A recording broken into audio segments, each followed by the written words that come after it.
warahmatullahi wabarakatuh. Halo sahabat media digital Bogor, kembali lagi bersama aku Anjani Kasilawijaya. Dan hari ini kita kedatangan Pak Ustadz. Maaf Pak, boleh perkenalkan namanya dulu dan Bapak asalnya dari mana? Oke, Assalamualaikum warahmatullahi wabarakatuh. Nama saya Hendra dari Mulia Harja, Bogor Selatan. Oh, ya. Kita ngobrol-ngobrol sedikit boleh ya Pak? Silakan ngobrol apa? Santai aja. Boleh sedikit ceritakan awal mula ingin mempelajari agama Islam dan bagaimana cara agar masyarakat lebih mendalami lagi agama Islam? Sebelumnya saya ucapkan terima kasih. Assalamualaikum warahmatullahi wabarakatuh. Buat para pendengar dan semua yang ada di Kota Bogor khususnya. Awal mula untuk mempelajari agama Islam sebenarnya memang dari dulu ya. Cuman beberapa tahun yang lalu, sekitar 5 tahun yang lalu, dalam mempelajari agama Islam itu ya seperti biasa aja saya hingga terinspirasi ketika kemajuan zaman akan banyak pemuda, khususnya di pemuda-pemudi yang ingin mempelajari agama dalam artian agama ini secara krusial, secara umum global. Saya hanya mengambil dari satu sisi yaitu belajar ngaji Al-Quran, karena pada saat itu banyak teman-teman di sekitar saya yang tidak bisa ngaji Al-Quran atau tidak hafal atau tidak mengenal dengan huruf hijaiyah. Itu aja awalnya. Selebihnya ya berjalan dengan seiring waktu. Saya banyak mempelajari hal-hal yang ada di masyarakat. Tentunya ilmu agama yang memang tidak diterapkan di masyarakat pada umumnya, seperti itu aja. Tapi itu maksudnya Bapak belajar mengaji itu maksudnya yang lain juga di beberapa tempat atau gimana? Awalnya di sekitaran, dari teman ke teman aja. Oh, dari teman. Dari teman ke teman. Banyak teman-teman di sekitar kita yang nggak bisa ngaji, dalam artian tidak mengenal huruf hijaiyah. Saya mencoba untuk mengajak sedikit demi sedikit, itu aja awalnya. Itu tuh anak-anak atau orang dewasa gitu? Awalnya sasaran saya itu teman-teman aja, orang-orang dewasa, ya, orang-orang dewasa yang notabene malu ketika diajak ngaji karena tidak bisa ngaji, malu diajak ke pengajian. Ya, saya bukan berarti waktu itu sudah dipanggil ustadz atau gimana. Saya biasa, saya merubah penampilan pun beberapa tahun yang lalu gitu. Sudah berapa lama Pak Ustadz mengajari banyak orang untuk bisa belajar ngaji?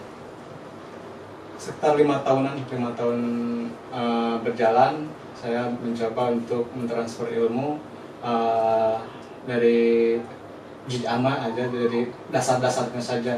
Itu pun saya mengajak orang-orang yang memang benar-benar malas untuk ngaji karena terlambat tidak bisa mengaji, gitu aja. Kendala apa saja yang pernah Bapak Ustadz alami selama mengajarkan ngaji kepada banyak orang? Tentunya kendala banyak ya. Iya.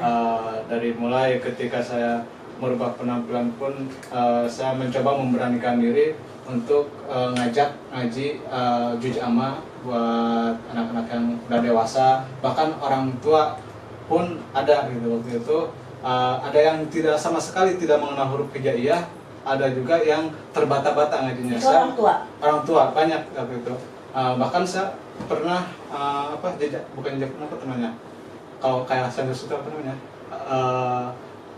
dari orang ke orang nanya agamanya apa, Islam. Ketika saya suruh ngaji nggak bisa. Nah, itu banyak ternyata dari orang-orang yang saya temui hampir 70% tidak bisa ngaji. Nah, disitulah termotivasi untuk terus berjuang bagaimana caranya orang-orang di sekitar saya itu minimal dia bisa ngaji dasarnya gitu, mengenal huruf-huruf hijaiyah. Tapi maaf nih Pak, Bapak pernah mengajarkan mengaji sama umat yang mualaf gak gitu? Pernah, satu kali waktu itu kenal, dia tahu di Facebook, dia chatting, dia minta ketemu sama saya, dan akhirnya ketemu. Waktu itu dia minta diajarkan ngaji. ternyata dia bercerita tentang seorang mualaf. Dia di mualafnya di Al-Jikra waktu itu. Nah, kenal sama saya di Facebook dan minta ketemuan. Di situ saya coba mentransfer ilmu ke dia dan alhamdulillah sampai bisa gitu ya. Cuman sekarang karena udah bisa, dia sama saya putus komunikasi. Yang pasti pernah mualaf waktu dia itu mau Kristen. Oh, iya. Terus suka duka dalam mengajarkan kepada banyak orang itu apa? Kalau suka duka lumayan ya, banyak.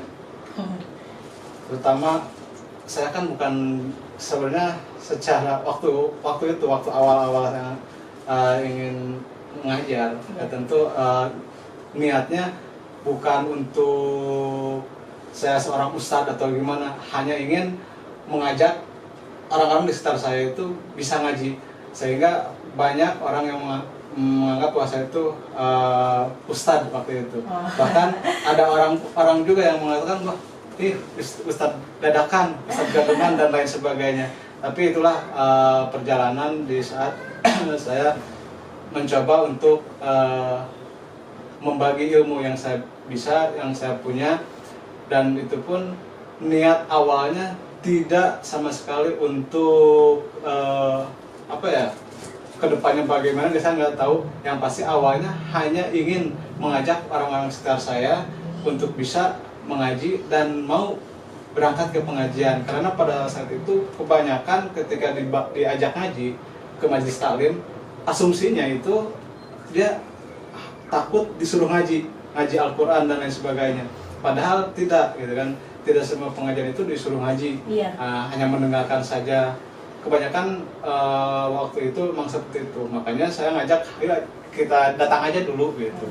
Tapi Bapak mengajar ngajinya itu bukan Bapak sendiri yang ngajarin, apa ada teman-teman Bapak gitu?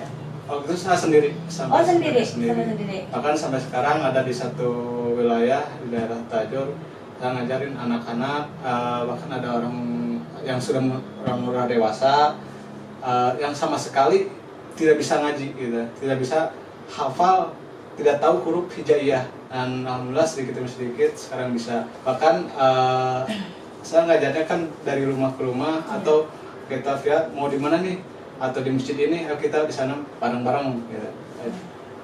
Yang terakhir ya, keinginan Pak Ustadz untuk kedepannya bagaimana? Ya untuk ke depan mudah-mudahan apa yang saya harapkan, apa yang saya inginkan bisa tercapai, dalam artian dakwah ini terus berlanjut, saya bisa istiqomah dan bisa mengajak orang-orang yang tidak bisa ngaji, yang tidak hafal Al-Quran, dalam artian tidak mengenal huruf hijaiyah, huruf Al-Quran. Dan kedepannya saya berharap orang-orang yang tidak bisa ngaji, yang tidak tahu huruf hijaiyah, yang tidak tahu baca juz amma, dia termotivasi untuk bisa sisihkan atau buang rasa malu bahwa saya udah dewasa, saya udah tua, nggak bisa ngaji. Kalau belajar ke ustadz saya malu, belajar ke anak kecil saya malu. Mudah-mudahan itu terbuang, sehingga banyak orang termotivasi untuk ingin bisa mengaji dan bisa mengenal huruf-huruf Al-Quran. Jadi mudah-mudahan kedepannya lebih lancar lagi dan masih banyak yang mau belajar. Iya.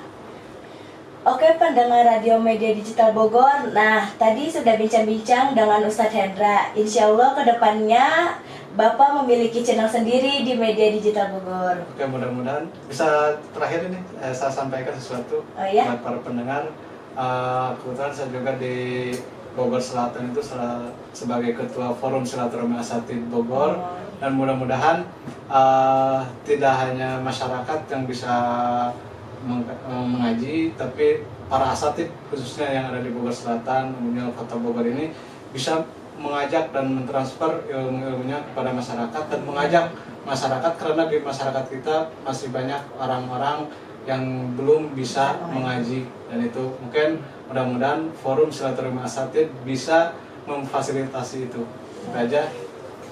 Saya Janika Silawijaya, terima kasih atas perhatiannya telah menyimak acara ini. Wassalamualaikum warahmatullahi wabarakatuh. Terima kasih Pak. Sama-sama.